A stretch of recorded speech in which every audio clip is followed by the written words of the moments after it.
scenario है my ji scenario is Gravita 3 हाँ जी para 2 Gravita 3 para 2 at 30 weeks referred by periphery due to decreased liquor diagnosed on scan for further evaluation and NICU care. Okay ये actual scenario है यानी इस patient की सारी detail आपको पता है या वैसे ही आपने एक सिनेरियो क्रिएट किया? मैडम मुझे पता है इस पेशेंट की ना। ओके ओके तो आप इसकी सारी फाइंडिंग्स हमें साथ साथ बताते जाओगे, ठीक है? जी मैडम। चलिए शुरू करें Rukhsana. Assalamu alaikum. After mutual introduction, I will take the brief demographic biodata of the patient, address her concerns, and set agenda. Then I will ask her about the last menstrual period, either it's spontaneous and planned pregnancy, and how pregnancy was confirmed. I will ask her about the any history of the nausea, vomiting in this pregnancy, and ask about the dating scan. I will ask her about the folic acid intake and history of the fever, flu, rash. And then I will ask her about the quickening at which month she felt, and then anomaly scan done or you're not, and either any anomaly was told or you're not. Then I will to rule out the causes of the oligohydramnios. I will ask her about the history of the any history of the pervaginal leaking, bleeding, or a discharge. And I will ask her about whether it's her consanguineous marriage, and any history of the increased blood pressure, and any history of the drug intake like AC inhibitors. And then I will ask her about then I will ask her about the any medical disorders like diabetes mellitus, chronic renal disease, cardiac disease, or a thyroid dysfunction. And then I will ask her about the previous obstetrical history, in which I will ask her about the any complication, such complications occur in that pregnancy, their mode of delivery, mode of delivery, um, and any baby was IUGR. And then I will ask her about the family history, either any history of the uh, um, such complications or yeah, abnormal babies in the family. And then I will ask her about the any history of the drug intake or yeah, recreational drugs, smoking. And then I will ask her about the sport at the home and the mental status. Okay Then I will और move towards the examination. हाँ In examination, I will do the general physical examination to rule out the comorbid conditions. I will take the pulse, temperature, blood pressure, respiratory rate, and then check the palate to see the anemia, and the thyroid examination. Then I will move towards the obstetrical examination, in which inspection I will see the scar marks, stria, and then I will measure the sympsofundal height, because in the oligo it's less than the gestational age, which is about the uh, uh, which is about madam 28 centimeter. And then okay I will see the fetal presentation, lie, and estimated fetal weight, and the clinical amniotic volume assessment. And then madam, we done with the examination. Okay और इसके बाद क्या करोगे? Then I will move towards investigations. In investigations, I need the general health profile, in which the complete blood count for hemoglobin, total leukocytes count, platelet, and then I need hepatitis B surface antigen, anti-hepatitis C virus antibodies, and the blood group with Rh factors, and the OGTT, and fasting blood sugar, and then I will complete urine examination.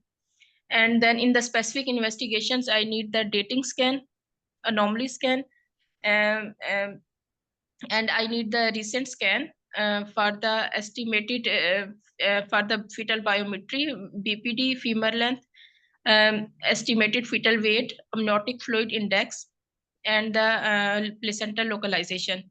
Her amniotic fluid index is about 3 to 5 centimeter. And all other investigations. Actually जो patient की report है वो 3 to 5 centimetre है AFI. Yes, madam. Okay, and what about the fetal biometry? On ultrasound of this patient. जो आपको madam findings पता है वो बता दें। मैडम उनकी फीटल बायोमेट्री पे उसकी 30 वीक्स की ही प्रेगनेंसी थी, वो सब ठीक थी, सिर्फ एमनियोटिक फ्लूइड इंडेक्स कम था। ठीक है। And any other parameters on ultrasound? Madam I need the umbilical artery Doppler. नहीं, इसमें इस पेशेंट में और कोई हुए थे? नहीं मैडम, बस वो यही लेके आई हुई थी पेरिफेरी से स्कैन। ओके, ठीक है। अब इसके अलावा और कुछ? Madam I need the viral serology to rule out the hmm torch infection hmm and torch, you say that torch screening you will yes need madam. in this patient. और madam बस madam umbilical artery Doppler तो हमें तब चाहिए होता अगर उसमें कुछ IUGR का कोई होता, कोई डिफरेंस होता। अच्छा, आप उसको कंडीशन करेंगे if there is an IUGR element, ऐसा ही है? Yes madam. ओके, और कुछ? नहीं madam. So, can you tell us the positive findings on history? Examination पे तो आपने बता दिया कि that's symphysiofundal height is 28 centimeter. But what about the important history points जो इसमें positive थे?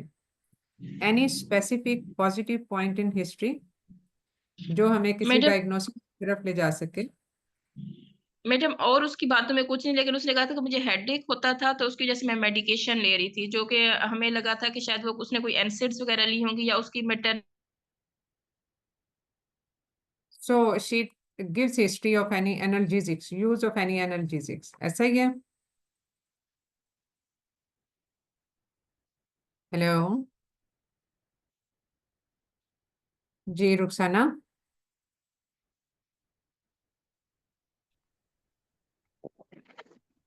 जी। Hello Rukhsana, are you online? Madam, आपको आवाज आ रही है? जी मुझे तो आ रही है, लेकिन आपकी आवाज मुझे नहीं आ रही थी। जी बताइए। ठीक है। मैडम उनका उनका वो पेशेंट जो थी, डेटिंग स्कैन भी नहीं हुआ हुआ था उसका, उसका ओके। अनॉमली स्कैन नहीं हुआ हुआ था, उसका बस यही हम्म हुआ हुआ था। लेकिन उसने जो हमें हिस्ट्री के ऊपर में मिला था, उसने कहा था कि मैं मेडिकेशन लेती रही हूँ हेडेक के हम्म लिए, लेकिन उसका हम्म ब्लड प्रेशर जो हमने मैयर किया था या उसने जो रिपोर्ट उठाई हुई थी डॉक्टर की, तो उसके ऊपर भी हम्म ज्यादा नहीं था, उसका 110/80 था। तो हमें यही लगा था ओके। कि शायद एनसेड लिए उसने या मेटरनल डिहाइड्रेशन की So वजह से। apparently there was no positive history of any chronic illness in the mother, ऐसा ही था? Yes madam. बाईस के एनाल्जेसिक्स वो ऑफ एंड ऑन लेती थी। यस ठीक है। मैडम। ओके। अब इसमें इसका जो आपने हमें बताए टेस्ट वगैरह बताए, इसमें कुछ और आप ऐड करना चाहोगे और should we go ahead? Madam बस यही लें। ओके, अब आगे चलें। Then how you will madam, approach this patient? I will manage this patient. I will offer the support and will counsel about the diagnosis that she has a pregnancy at the 30 weeks with the mild oligohydramnios, mild to moderate oligohydramnios. Then I will manage this patient in calibration of the radiologist and the senior obstetricians and anesthetist. I will, as patient is on 30 weeks, I will ask her about the frequent antenatal visits and will tell the complications of the oligo on both for maternal and the fetal.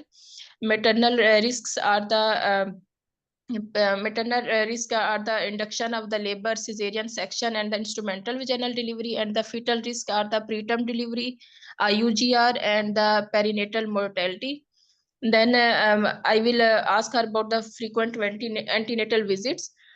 I will ask her that on the weekly basis, we will do her the obstetrical ultrasound and the biophysical profile, and 2 weekly growth scan will be done. And then I will ask her about the good hydration, and will give her the fluid. I will give her the amino fluids, um, um, and then I will give her the I will do her the I will send her to the radiologist to detect any anomaly, and then I will give her 28 to 36 weeks. If she remains the stable, I will give her the steroid cover because she is at risk of the preterm delivery. And my aim will be to deliver her at the 37 after 37 weeks in the tertiary care with the NICU care, and then with the in collaboration of the neonatologist. And after delivery, I will counsel about the breastfeeding and contraception. Okay. अब patient का जो AFI है, ये patient आपके पास manage हुआ या ना हुआ? एक्चुअली भी मैडम मैनेज हुआ था, मैडम मैनेज हुआ था, लेकिन एक्चुअल में तो so हमने let us go ahead with the initial situation now at the time of admission when her AFI was 3 to 5 centimeter. तो ये 3 to 5 centimeter वाले AFI को आप कैसे कैटेगराइज करेंगे? एंड वो तो आपने जनरली एक बता दिया कि हमने इसको ये किया, और दूसरी चीज ये कि you have to specify the management. आप इसमें ये नहीं कह सकते बिकॉज ये जो आप 37 पे इसको डिलीवर कर रहे हैं, from 30 weeks onward she has to pass for another 7 weeks with this liquor. तो इसमें जो थेरेपीज हैं या जो इसकी स्क्रीनिंग है या मॉनिटरिंग है, you have to be very precise in that. क्योंकि 3 to 5 का मतलब है स्वेयर ओलिगोहाइड्रेमनियोस। तो severe oligohydramnios at this gestation, as it is anticipated to be associated with many fetal complications specifically, तो उसमें आपने उसको कैसे स्क्रीन किया और उसकी ट्रीटमेंट आपने कैसे की? एक तो AFI रिड्यूस की ट्रीटमेंट कैसे की, और फिर उससे जो रिलेटेड जो एंटीसिपेटेड कॉम्प्लिकेशंस हैं उनको आपने कैसे मॉनिटर किया और उनको कैसे मैनेज किया? मैम मैडम ओरिजिनल में तो इस पेशेंट को जो था हमने 34 वीक्स के ऊपर डिलीवर कर लिया था। हाँ, वो लेकिन सिनेरियो मैडम इसका अच्छा लग रहा था, लेकिन मेरा सवाल ये है कि 3 to 5 सेंटीमीटर स्फीयर ओलिगोहाइड्रेमनियोस है। इस पे पेशेंट अगर किसी भी चीज की कोई हिस्ट्री नहीं दे रहा, आप सवाई इसके कि उसने कोई पेन किलर्स लिए जो आपने एज्यूम किए कि वो एनसेड्स होंगे, मे बी वो पैनाडोल ही ले रही हो, तो क्योंकि पैनाडोल वो चीज है जो हर जगह पे इस्तेमाल होती है और हर बच्चे को भी पता होता है कि ये पैनाडोल लेनी होती है हेडेक के लिए। But what anomalies you were mainly concerned with, और उसको आपने कैसे स्क्रीन किया, and how you manage this much reduced Likert?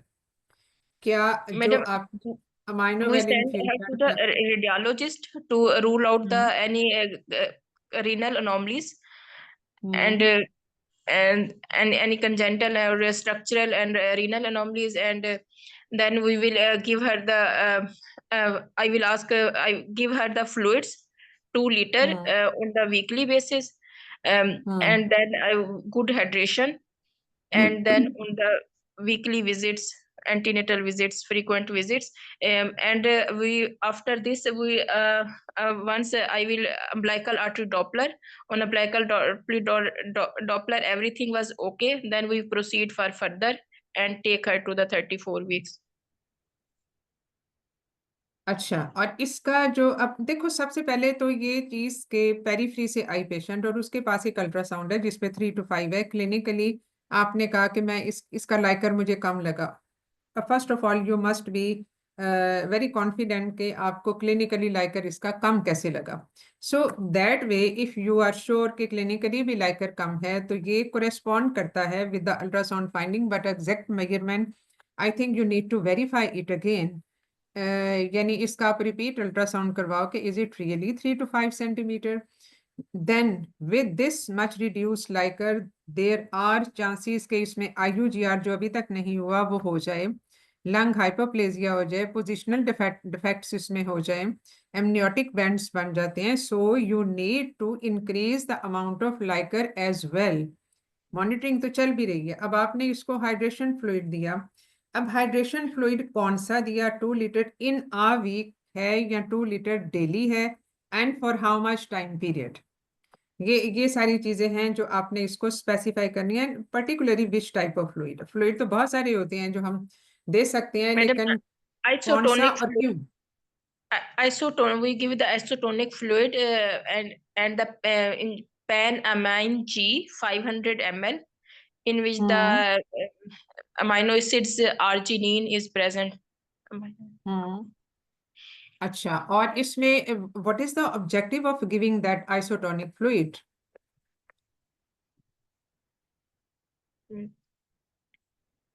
Because madam, it says a And what is arginine vasopressin basically? madam, because it's a protein, and in the amniotic fluid is also present the proteins, amino acids. And how it works? Madam ये नहीं पता मुझे। Ma'am Okay, osmotic अब देखो डाययूरेसिस, जी? Osmotic डाययूरेसिस के pathology છે, pathophysiology है। नहीं, और देखो ऑस्मोटिक डाययूरेसिस आइसोटोनिक के साथ अमूमन नहीं होती, वो होती है जो मतलब आप ग्लूकोज इन्फ्यूजन्स दें तो उसमें ऑस्मोटिक डाययूरेसिस वाला एलिमेंट होता है। आइसोटोनिक में अब आइसोटोनिक देने का क्या फायदा होता है? अब दो तरह के फ्लूइड्स होते हैं और डिफरेंट सेटअप्स में डिफरेंट रिजीम यूज होती हैं, but we should talk about the evidence based practice. अब इसमें जो स्ट्रेटजी होती है यूजुअली, अब के कौन सा फ्लूइड देना है, इसमें isotonic and hypotonic both works. Hypotonic देने का फायदा, अब ये अमूमन आप पेशेंट को बहुत सारे क्लिनिकल सिनेरियोज पे भी आप डिसाइड कर रही होती हो। Hypotonic means simple water and isotonic means ringers है या सेलाइन है या कोई भी प्रोटीन वाले थोड़े से हाइपर और स्मॉलर हो जाते हैं। तो लेकिन उनके आइसोटोनिक या हाइपरओस्मोटिक देने का मकसद ये होता है कि the fluid should stay in the circulation, and that usually works when there is some pathology, maternal pathology, जैसे ये है हाइपरटेंशन है, which causes generalized vasoconstriction, and already there is constricted fluid volume in the maternal circulation, so you want to increase that, तो उसमें ये वाले ज्यादा काम करते हैं। But if it is an isolated phenomena like in this case when you have not ruled out anything, लेकिन इसमें जो बज़ाहिर ये जो सिनेरियो बन रहा है कि इसमें without any pathology, without any history of rupture of membranes, तो इसमें कोई भी ऐसा और वजह नहीं हमें लगती एक्सेप्ट फॉर एन आइसोलेटेड ओलिगोहाइड्रोमनियोस। अब आइसोलेटेड में जिसमें हमें बज़ाहिर कोई चीज पता नहीं चलती, वो ज्यादातर जो सिनेरियो हमें नजर आता है जो एंड ऑफ सेकेंड ट्राइमेस्टर या अर्ली थर्ड ट्राइमेस्टर में भी, वो अमूमन रीनल पैथोलॉजी होती है। अब रीनल पैथोलॉजी को आइडेंटिफाई करना on ultrasound, if not has been it has been evaluated beforehand, कोई एनॉमली स्कैन इसका नहीं हुआ, तो ये अमूमन जाके लेट सेकेंड ट्राइमेस्टर में पता चलती है कि इसमें ये वाला प्रॉब्लम है, because at this time period जो सेकेंड ट्राइमेस्टर में जो एमनियोटिक फ्लूइड की ज्यादा कंट्रीब्यूशन है वो तो रीनल यूरिन से ही होती है, फीटल यूरिन से ही होती है। तो इसमें अगर कोई रीनल पैथोलॉजी ऐसी होगी तो डेफिनेटली ये सेकेंड ट्राइमेस्टर के एंड पे जाके ये सिनेरियो बिल्डअप होना शुरू होता है, जिसमें कोई भी और हिस्ट्री पॉजिटिव नहीं है। तो इसमें जो है वो आपने वो रूल आउट कर लिया। Suppose that also is negative, fetal kidneys वगैरह ठीक है इसमें, जैसा कि इस पेशेंट में अल्ट्रासाउंड हुआ तो फीटल किडनीज पे प्रोबेबली कुछ ऐसा मसला नहीं था। तो अगर ये बिल्कुल आइसोलेटेड है तो भी आप ये नहीं कह सकते कि इसके पीछे कोई अंडरलाइंग अनडिटेक्टेड पैथोलॉजी नहीं होगी। Still 50% might be related with some placental insufficiency and early sign of placental dysfunction, जिसमें के लाइकर कम होना शुरू हो जाता है। तो इसमें क्योंकि प्लेसेंटल डिसफंक्शन होगा और उसके बाद ये प्लेसेंटल डिसफंक्शन का मतलब है कि जनरलाइज कोई ऐसी पैथोलॉजी नहीं है, लेकिन प्लेसेंटा के अंदर प्रॉब्लम है। उसमें प्लेसेंटल एबनॉर्मेलिटी इटसेल्फ भी हो सकती है, जिसमें स्ट्रक्चरल एबनॉर्मेलिटी वाली बात है। तो इसमें अर्ली साइन वो उसका हो सकता है which can further lead to IUGR, which can further lead to other complications। लेकिन इसको हम मैनेज कैसे करें? अब ये जो एमनियोटिक फ्लूइड है, इसका मतलब ये है कि हमें मैटरनल सर्कुलेशन को किसी तरीके से बेहतर करना है, या maternal circulation is indirectly related with the placental circulation as well. So using hypertonic fluid as a treatment does work. इसमें आप पेशेंट को ओरल फ्लूइड भी दे सकते हैं, यू इंक्रीज द फ्लूइड, लेकिन अब उसमें हाइपोटोनिक के बारे में ये सवाल उठता है कि that doesn't stay in the circulation for long, and specifically ये विद इन 24 आवर्स क्लियर हो जाता है। लेकिन उसका फायदा ये होता है कि maternal hypotonicity in the circulation leads to increased placental perfusion और उससे फीटल जो है वो सर्कुलेशन में भी हाइपोटोनिसिटी डेवलप होती है, विच लीड्स टू फीटल जो रीनल जो सिस्टम है उसकी भी सर्कुलेशन बेहतर होगी, and fetal urine production will be increased. This is the basically the mechanism behind giving the hypertonic solutions. और ये आप देते हो एक फ्लूइड बोलस के तौर पे, यानी 2 घंटे में मरीज 2 लीटर पानी पी ले, ये है। या आप 2 लीटर फ्लूइड इसको वैसे ही जो है वो आप उसको दे दो हाइपरटोनिक सोल्यूशन का, आईवी दे दो। लेकिन अमूमन अगर पेशेंट ओरल ले सकता है तो ओरल थेरेपी डज वर्क। अब इसमें अगर हमने फ्लूइड को अब ये ज़्यादा हाइपोटोनिक है तो ये सर्कुलेशन से फिर उसके बाद उसकी रीनल एक्सक्रीशन ये हो जाएगी, मदर की हम बात कर रहे हैं। But if we have to reduce this maternal diuresis तो फिर उसमें डेस्मोप्रेसिन इंजेक्शंस होते हैं जो हम लगा सकते हैं। लेकिन मतलब इसमें डिफरेंट स्ट्रेटजीज हैं जो कि इसमें की जा सकती हैं, giving hypotonic solution as such as an isolated treatment और combining it with desmopressin injection, जिससे मैटरनल डायूरेसिस तो रुक जाएगी लेकिन हम उसका फ्लूइड लेवल जो है हमने बढ़ा दिया इन द मैटरनल सर्कुलेशन, तो वो काम करेगा। अब इसमें दूसरी चीज ये होती है कि इसमें जो है वो हम आइसोटोनिक सॉल्यूशन दें। आइसोटोनिक सॉल्यूशंस में डिफरेंट हमारे पास स्ट्रेटजीज होती हैं। अब isotonic solution stays in the circulation for some more longer time, तो उसका भी मकसद यही होता है कि हम इसमें जो प्लेसेंटल सर्कुलेशन है उसको एनहेंस करने का। अब फीटल यूरिन प्रोडक्शन पे जो एक ज्यादा बेहतर जो इफेक्ट आता है वो हाइपोटोनिक सॉल्यूशन से आता है, but isotonic solution does work as well. Osmotic diuresis उस वक्त होती है जबकि हम पेशेंट को 5% दे रहे होते हैं, उसमें ग्लूकोज मॉलिक्यूल जो है that is filtered in the urine and carries the water molecule along with it.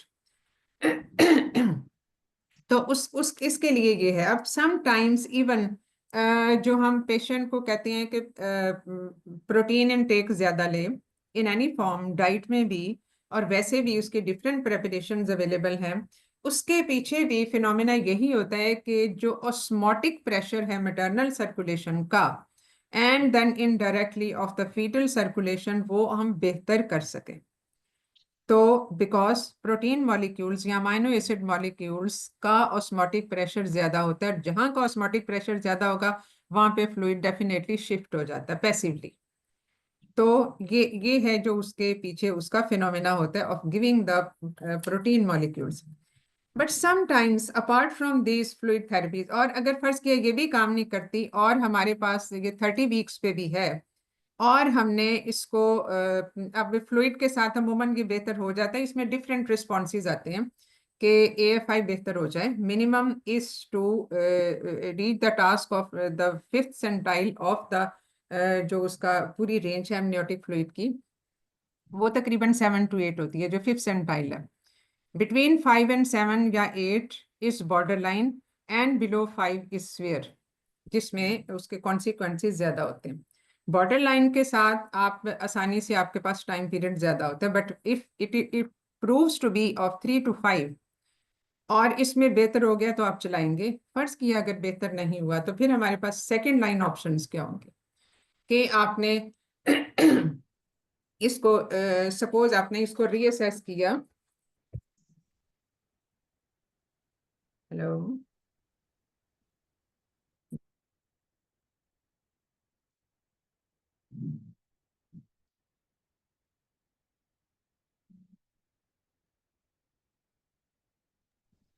अच्छा, तो हमारे पास सेकंड लाइन ऑप्शन क्या होंगी? Suppose the fluid therapy doesn't work.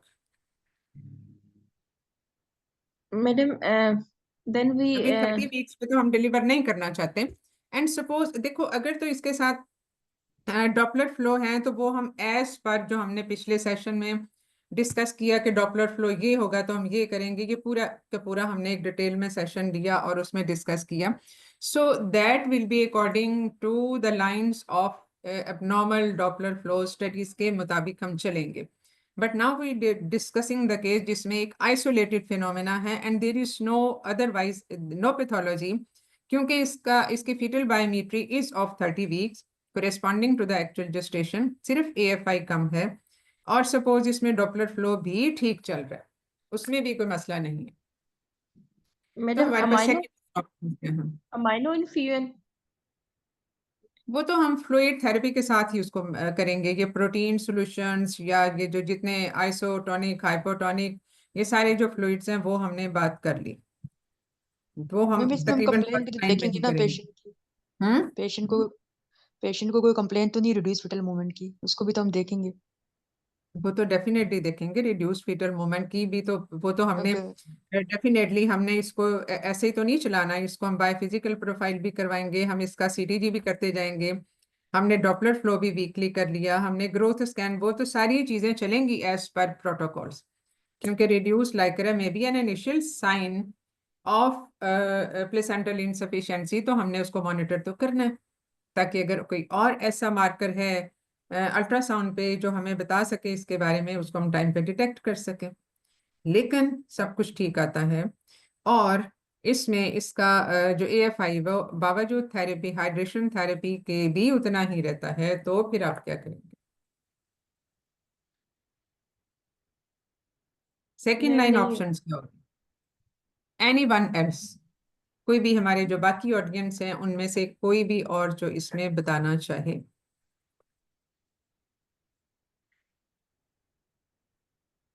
Ji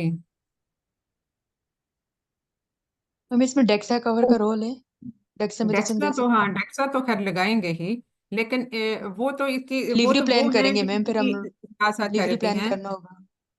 delivery plan करना डिलीवरी होगा. प्लान से भी पहले हम चाहते हैं कि कुछ और टाइम पीरियड गुजर जाए, तो इसमें ऑप्शंस क्या होती हैं? One admission and ever, observation. वो तो हो गया ना, एडमिशन भी मैम हो गया, हम ऑब्जर्व भी इंट्रायूट्राइन कर रहे हैं, मॉनिटर भी कर रहे हैं. मैम amniotic फ्लैक्सिबल थेरेपी भी देते हैं. Ma'am infusion ma'am intrauterine that is one thing. और एमनियो मतलब इन्फ्यूजन. आप कह सकते हैं कि intrauterine amino infusion, yes ma'am. ठीक है. ये जो है वो हम उसमें करते हैं. तो इसमें और क्या करोगे, और क्या कर सकते हैं?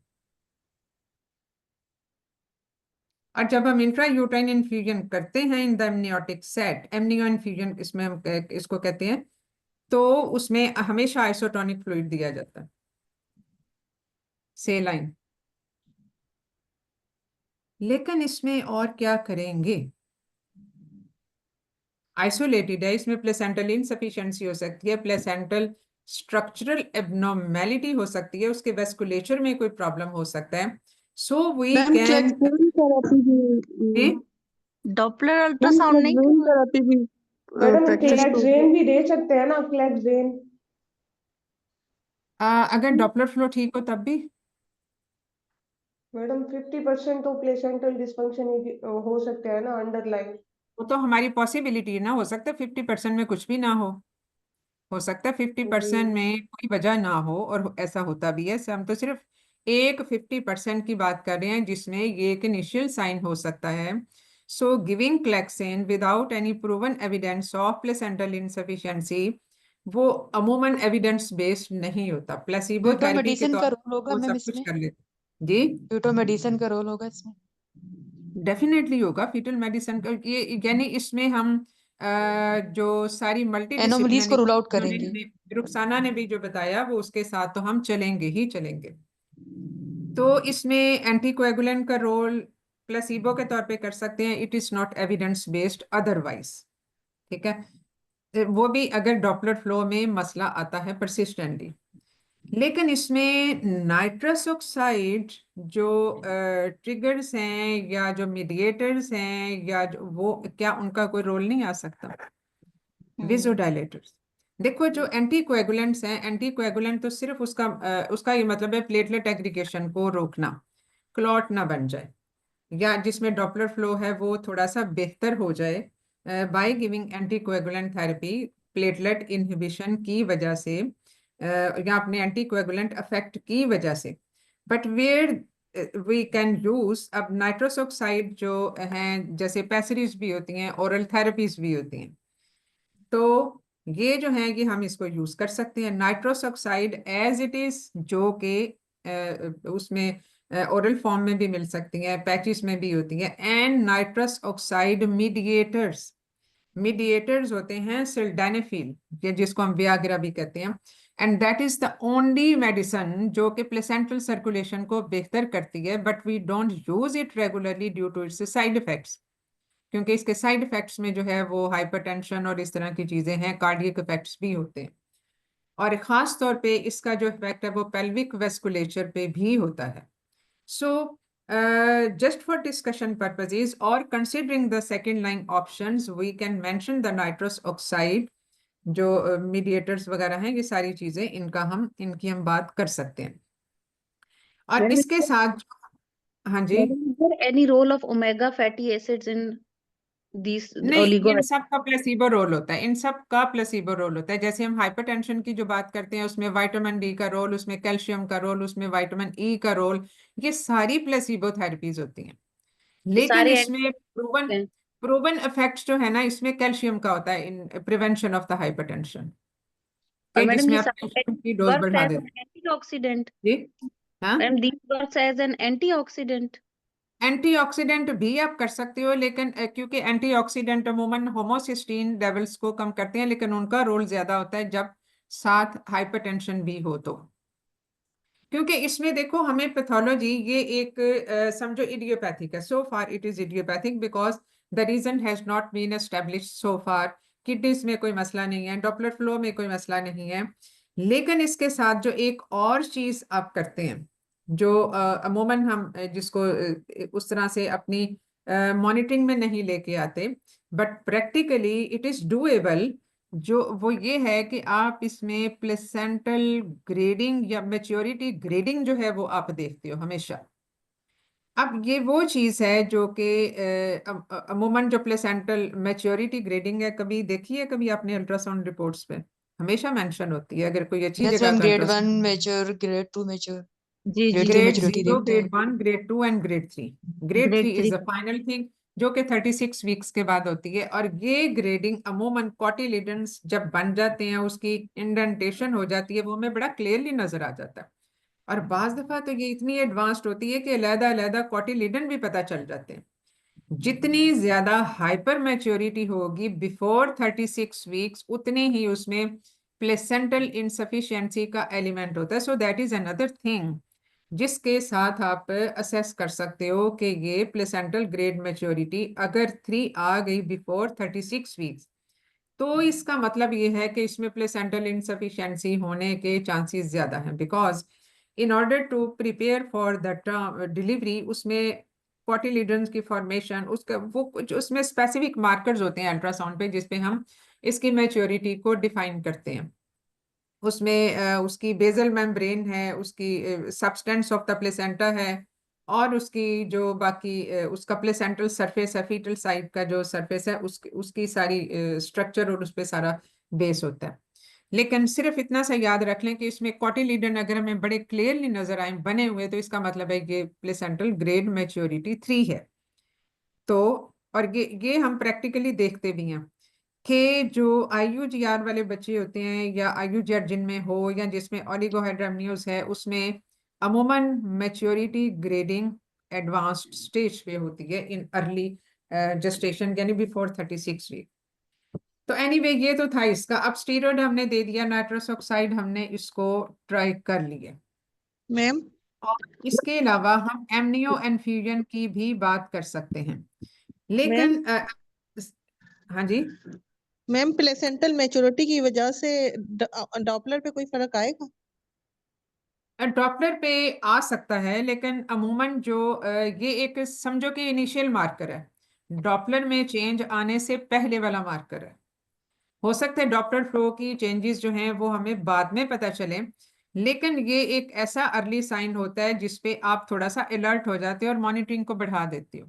Suppose everything was going okay till now, सारा कुछ ठीक है, लेकिन 34 वीक्स पे आपने देखा कि ये प्लेसेंटल ग्रेड मैच्योरिटी 3 आ गई, उसमें कोटिलीडन बड़े बड़े बने हुए हैं, तो फिर आपकी मॉनिटरिंग उसके हिसाब से चलना शुरू हो जाएगी, मैम क्योंकि फिर प्लेसेंटा आपने की उसको मॉनिटर फाइब्रोसिस उस होगी? हिसाब से करना है। जी मैम प्लेसेंटा की फाइब्रोसिस होगी मैच्योरिटी में? नहीं, फाइब्रोसिस नहीं होता, कैल्सिफिकेशन या फाइब्रोसिस अलहदा से होता है।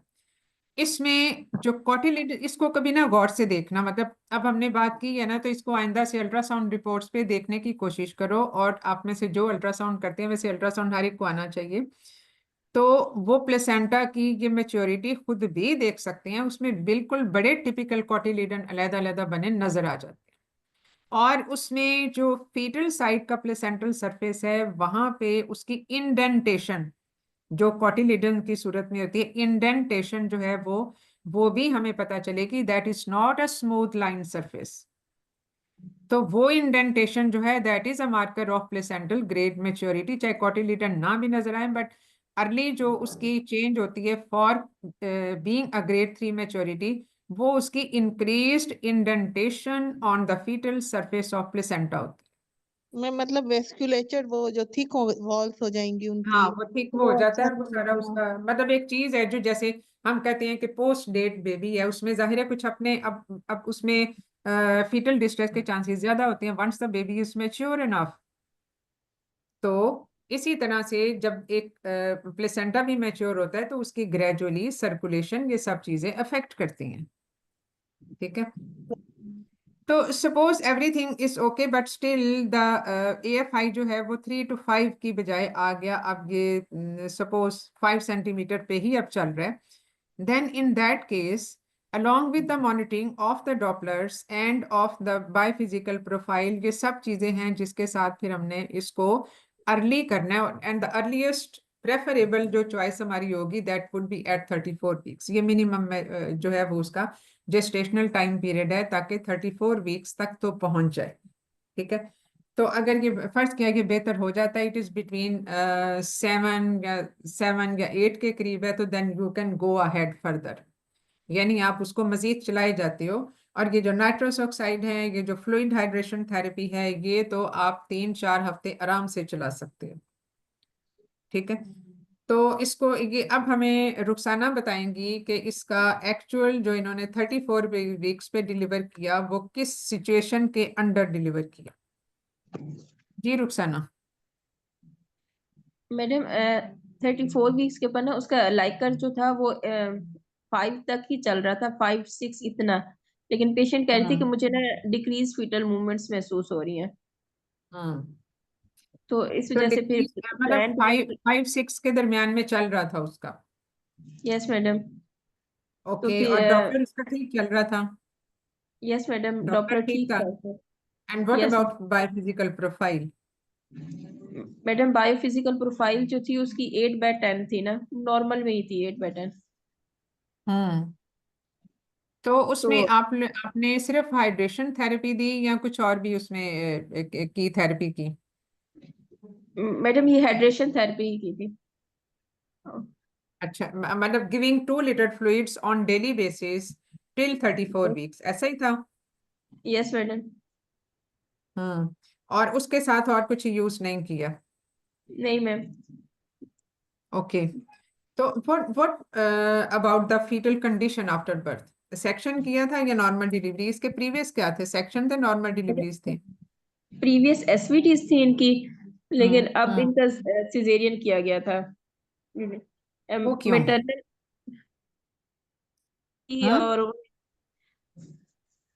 मैडम मदर विश भी थी कि बेबी डिस्ट्रेस में जा सकता है, और फिर ये प्लान किया गया था कि भाई क्योंकि इसमें, क्योंकि 34 ओके वीक्स में मैडम बिशप पुअर था, बिशप हम्म पुअर था और हेड हाई था, और उस पे इंडक्शन मतलब इंडक्शन ऑफ लेबर का भी फेलियर का रिस्क ज्यादा था, तो फिर इसलिए सिजेरियन किया गया था।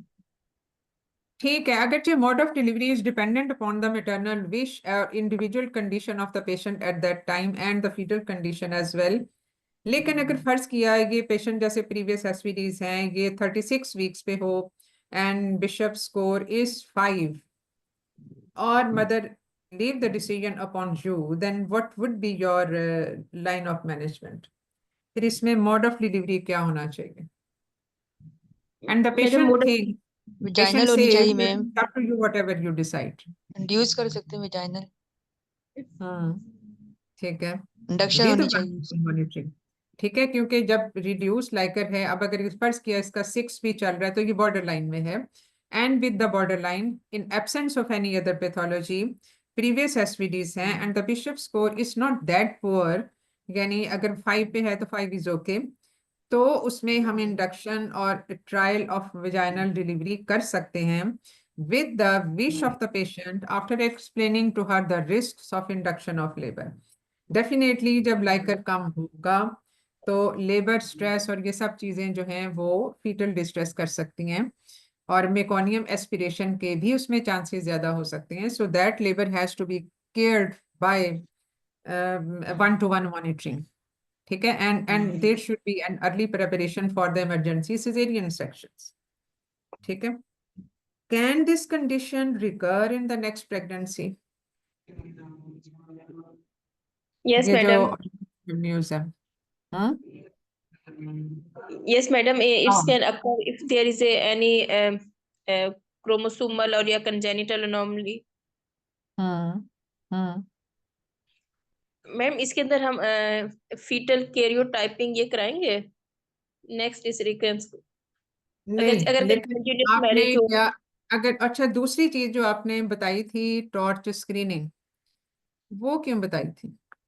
अगर IUGR इसमें नहीं है तो क्या टॉर्च, अगर कोई इन्फेक्शन पॉजिटिव आता है, विच इन्फेक्शन, तो कौन वो उसमें क्या सिर्फ आइसोलेटेड ओलिगोहाइड्रोमनियोज होगा, और will it be combined with the IUGR? तो टॉर्च स्क्रीनिंग का क्या रोल है इसमें, और क्रोमोसोमल स्क्रीनिंग का क्या रोल होगा in the current pregnancy and in the next pregnancy? जी रुखसाना। साइटोमेगालोवायरस इन्फेक्शन जो वायरस जो है उसकी वजह से ओलिगोहाइड्रोमनियोसिस हो सकता है, तो इसलिए फिर मैंने इन्फेक्शन कराया था। मैडम, मैंने अभी रिसेंटली इन्फेक्शन इतने अच्छे नहीं पढ़े हुए, तो मुझसे इतना ही कोई बता बात नहीं, उसमें ना भी पढ़ा हो आपका कोई कुलीग आपको मतलब हमें बता सकता है, जो भी हमारे ऑडियंस है उनमें से कोई भी बता सकता है कि इसमें इसका क्या रोल होगा। मतलब इसमें जो ज्यादा बेसिकली स्पेसिफिक रोल वही आ जाता है टॉक्सोप्लाज्मोसिस और CMV का, और लेकिन ये है कि उसमें अमूमन आइसोलेटेड इस तरह से ये नहीं होता, ओलिगोहाइड्रोमनियोज नहीं होता, so the specific use of TORCH screening in this case would not be applicable. अब बात यहाँ पे रही कि इसमें अब क्रोमोसोमल एनॉमली, तो risk can not be excluded at all, क्योंकि in absence of the structural anomalies still chromosomal anomalies जो हैं वो इसमें हो सकती हैं, लेकिन सवाल ये पैदा होता है कि क्या हम इसको स्क्रीन करें फॉर आइसोलेटेड ओलिगोहाइड्रोमनियोस, तो क्या हमें स्क्रीन करना चाहिए for chromosomal anomalies at 30 weeks अगर आइसोलेटेड ओलिगोहाइड्रोमनियोस है तो? नहीं मैम, क्योंकि वो एक्सपेंसिव होते हम हैं, नहीं फिर करते, नहीं हम करना नहीं चाहिए। करते, हाँ, अनलेस के इसके साथ कुछ और फीचर्स भी हों या अल्ट्रासाउंड पे कोई ऐसे सॉफ्ट मार्कर्स हो, तो फिर हम Yes, करते हैं, but still some micro insertions, micro deletions जो हैं, जो स्ट्रक्चरल एनॉमलीज उस तरह से तो नहीं करते, can be a cause for isolated oligohydramniosis, लेकिन जो ज्यादा कॉमन सिनेरियो होगा वो वही होगा कि रीनल प्रॉब्लम, कोई भी किसी भी एक्सटेंड का रीनल प्रॉब्लम, क्योंकि देखो जो फीटल किडनीज हैं वो यूरिन बनाना शुरू हो जाती हैं 8 to 11 वीक्स पे, लेकिन उन उसके नतीजे में होने वाला जो ओलिगोहाइड्रोमनियोज है वो कहीं जाके 26-28 वीक्स के बाद जाके एविडेंट होता है, तो इसलिए कि जो बाकी सोर्सेज हैं वो उसको ओवरकम कर रहे होते हैं, तो जैसे जैसे जेस्टेशन वाइज ये आगे जाता है, fetal urine contribution to amniotic fluid does increase, तो इसलिए जो है वो इसको इसमें ज्यादा सिनेरियो, लेकिन इस बेबी की जो स्क्रीनिंग थी बाद में आफ्टर बर्थ वो ठीक थी या इसमें कोई प्रॉब्लम आइडेंटिफाई हुआ था, और it remained as idiopathic? Ma'am, idiopathic, ma'am baby was okay. मतलब वो सारे स्ट्रक्चर्स वगैरह सब चीजें ठीक थी। Yes, ma'am. ठीक है। And what about their after, उसका जो है जो एबगार स्कोर और वो सब चीजें वो ठीक थी। वेट कितना था बेबी का? Ma'am, baby weight was about 1.8 kg. Weight कम था उसका 1.8 तक का. 1.8 And at 30 Agar was 34 good 1.8 kg and reduced like on the cesarean section was. Okay, ठीक है। रिड्यूस था, एब्सेंट नहीं था। Yes, miss. ठीक है, चलिए ठीक है। ये तो फिर हमारा इसमें तकरीबन हमने इसको कवर कर लिया है। एनी क्वेश्चन, फिर हम इसको स्टॉप करें। रिकरेंस का बता दें दोबारा से। हाँ, रिकरेंस रिकरेंस की जो हम बात कर रहे थे, रिकरेंस का हमें बताएंगी, ये रुखसाना ही बताएंगी कि इसमें रिकरेंस का रिस्क अगर है, इडियोपैथिक है, अभी तक आफ्टर बर्थ भी हमें कोई इसकी वजह नहीं पता चली, तो रिकरेंस होगी कि नहीं होगी, और उस वक्त हम कैसे इसको स्क्रीन करेंगे इन द नेक्स्ट प्रेगनेंसी। जी रुखसाना बताइए, या Ma'am, कोई भी और। हाँ ठीक है, बताइए। मैम रिकरेंस तो होगी, तो हमें इसके मतलब कि नेक्स्ट प्रेगनेंसी में हम प्रॉपर ये फॉलो अप पे आएंगे, इनका शुरू से ही डेटिंग स्कैन और सब हाँ कुछ करेंगे। और हाँ हाँ, ठीक है।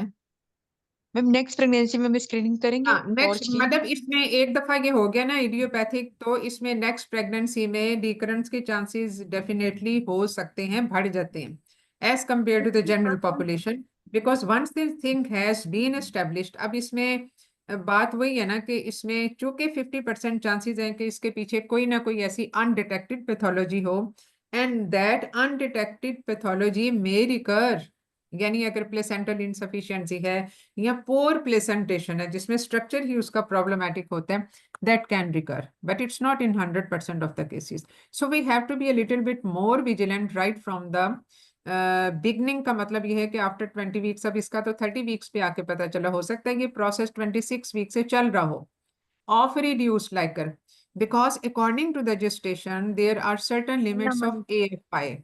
अब AFI जो है वो नॉर्मली 20 वीक से लेके अब जैसे जैसे जेस्टेशन बढ़ती है वैसे वैसे लाइकर वॉल्यूम बढ़ता जाता है, and it is at its peak at around 32 to 34 weeks.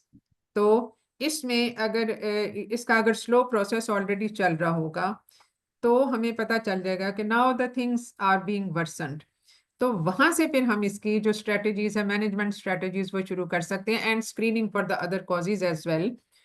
तो इसमें जो आइडियली इसका इस वक्त 30 वीक्स पे जो AFI होना चाहिए था नॉर्मली, वो था 12 से लेके 14 तक, और ये जो है वो तकरीबन 8-9 हो जाता है आफ्टर 37 वीक्स।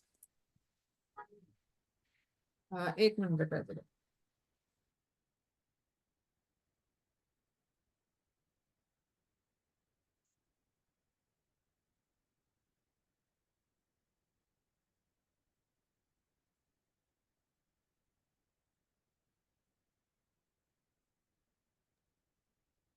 ठीक है, तो इसमें जो है वो हम फिर उस तरह से उसको स्क्रीन करेंगे शुरू से ही, और ये पेशेंट को हम एजुकेट कर देंगे। मैडम बट इसमें प्लेसेंटल पैथोलॉजी के लिए हम प्लेसेंटा की हिस्टोपैथोलॉजी कर सकते हैं अगर इसमें? अगर तो वो कर सकते हैं, बिल्कुल कर सकते हैं, उसका भी रोल है। अगर आपको ज़ाहिर प्लेसेंटा का सारा एग्जामिन करना भी उसमें वो है कि आप उसको कोई प्लेसेंटा का वो देख लें, बहुत स्मॉल प्लेसेंटा इन का वेट साइज, देखेंगे, प्लेसेंटा कैल्सीफाइड है स्मॉल साइज तो नहीं या है। कैल्सीफाइड है, वो सारा कुछ तो उसके आप डेफिनेटली कर सकते हो, उसकी प्लेसेंटल हिस्टोपैथोलॉजी आप कर सकते हैं, ताकि उसमें कोई डीजेनरेटिव चेंजेस हैं या कुछ और ऐसी हैं तो वो आपको पता चल सके। मैम ठीक है, वो रिसेंटली पोर प्रेजेंटेशन वाली चीजें रूल आउट कर देगा। मैम सेम केस था, प्राइमरी आइसोलेटेड, इसी तरह ओलिगो हाइड्रोमनास था, दैट इज 1 to 2 AFI आ रहा था एट 38 वीक्स। तो मैम उसकी जब एग्जामिनेशन किया तो उसके छोटे छोटे छोटे माइक्रो इन्फार्क्ट्स थे प्लेसेंटल साइड पे, हाँ, मिटरनल वही मैं साइड। कह रही हूँ ना कि कोई ना कोई वजह होती है जो बाद दफा अल्ट्रासाउंड पे भी पता नहीं चलती। वाइटिश एरियाज थे उसके छोटे छोटे हाँ, ऑन वो तो एग्जामिनेशन। कैल्सीफाइड हो सकती हैं, डीजेनरेशंस हो सकती हैं, और बाद दफा उसके बगैर किसी मटरनल क्रॉनिक इलनेस की भी ये चीजें हो सकती हैं। सो इसलिए प्लेसेंटल पैथोलॉजी को रूल आउट कर लेना by histopathology is very justified. वो आप बिल्कुल कर सकते हो, so that you know the exact pathology, और फिर उसकी रिकरेंस पे कमेंट करना ज्यादा बेहतर होता है, ज्यादा आप स्पेसिफिकली उस पे कमेंट कर सकते हैं। ठीक है, चलें जी, और तो मेरा ख्याल है इसमें मैडम कोई इसकी क्वेश्चन। डिफरेंशियल डायग्नोसिस में क्या आएगा? डायग्नोसिस में अभी इसको अगर हम एज इट इज लेते हैं तो इसका डायग्नोसिस होगा आइसोलेटेड इडियोपैथिक ओलिगोहेटेरोनियोस, क्योंकि इसमें हमें कोई वजह नहीं पता चली, कोई एनॉमली नहीं है, कुछ और नहीं है। लेकिन मैडम अगर जैसे हम हम इसका, इसमें हाँ जी, मैडम जैसे हम इसमें डिलीवरी प्लान कर रहे हैं 34 वीक्स पे, तो इसमें हम न्यूरो हाँ प्रोटेक्शन देंगे पेशेंट को? बिल्कुल देंगे। वो देखो, कुछ चीजें हैं जो ऑटोमेटिकली अंडरस्टूड हैं कि इसमें, और ये न्यूरो प्रोटेक्शन वाली चीज होती है, वैलिड होती है टिल 33 या 34 वीक्स, और 33 तक ज्यादा, क्योंकि न्यूरो प्रोटेक्शन का रोल है। लेकिन चूंकि प्री टर्म है तो उसमें आप बिल्कुल दे सकते हैं। ओके ठीक है, मैडम, थैंक यू। चलो जी। अब हाँ जी, अब प्रश्न अच्छा था ये कि तो नेक्स्ट टाइम क्या करना चाहते हो? पॉलीहाइड्रोमियस में अच्छा, ये लाइकर वॉल्यूम को ही हम लेके चलो, ठीक है, वो इसके रिलेशन में भी है कि मैडम ये दोनों लाइकर। पास्ट टॉक्स भी हैं, आइसोलेटेड इडियोपैथिक ओलिगो भी आया हुआ है और पोली भी आया अच्छा हुआ है। पोली तो अच्छा रीसेंट है अच्छा, अभी। अच्छा ठीक है। मतलब ये एक्चुअली प्रैक्टिकल प्रॉब्लम्स तो हैं ही हैं, और इसको हम जब एक एक टॉपिक डिस्कस कर रहे होते हैं तो उससे रिलेटेड सारी चीजें ही हम कर रहे होते हैं। चलो ठीक है, okay. Thank you thank you madam. Ma'am. Thank you madam. Madam.